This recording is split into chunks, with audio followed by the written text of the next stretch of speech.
Hi friends, అందరూ ఎలా ఉన్నారు? అందరూ బాగున్నారండి. ఈరోజంతా పొద్దున్నే వర్షం బాగాను చల్లగా ఉందన్నమాట క్లైమేట్ కూడా. అందుకే ఈరోజు మా స్పెషల్స్ ఏంటో తెలుసండి. వర్షం పడుతుందని మా మరదలు అయితే ఈరోజు వేడిగాను ఫూల్ మక్కాణితో సగ్గుబియ్యం సేమియా కాసిందండి. టేస్ట్ అయితే చాలా బాగుంది. ఫస్ట్ టైం చేశాను.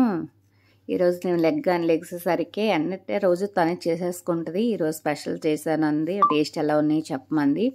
ఈరోజు 2 ఐటమ్స్ కొత్తగా చేసిందంట. సేమియా కూడా బాగుంది సూపర్గా. అలాగే ఓట్స్ ఇడ్లీ కూడా వేసాను ఈరోజు. అవి కూడా తిని చూడండి. నాకు టైం లేక చట్నీ అయితే చేయలేదు అని అంది. నేనైతే కారపొడి వేసుకుని నెయ్యి వేసుకుని తినేసాను. చాలా సాఫ్ట్గా చాలా టేస్ట్గా ఇడ్లీ కూడా బాగున్నాయండి. అలాగే ఇంకో స్పెషల్ ఏంటంటే పీతల ఇగురండి. పొద్దుటే ఫ్రాన్స్ తీసుకుందాం అనుకుంటే మా మేనల్డ్ పచ్చడి పెట్టమన్నాడు రొయ్యలని.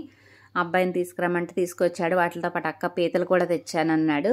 సరే అని వాటితో పాటు కూడా నాకు పీతలు అంటే చాలా ఇష్టం అనమాట. సరే అని పీతలు కూడా తీసుకుని ఇగురు పెట్టేసుకొని కూర దింపగానే వేడిగా అన్నం పెట్టేసుకొని కలుపు తినేస్తానండి. మరి టేస్ట్ కూడా ఎలా ఉంటుందో తర్వాత మీకు తిని చెప్తాను. కర్రీ నేను ఫస్ట్ టైం చేశాను అనమాట. తినేసాక ఎలాగుందో మీకు టేస్ట్ చెప్తాను. ఈ వీడియో కనుక మీకు నచ్చినట్లయితే లైక్ చేయండి, షేర్ చేయండి, సబ్స్క్రైబ్ చేసుకోండి. మీకు కూడా పీతల కర్రీ వండి పెడతా. బాయ్.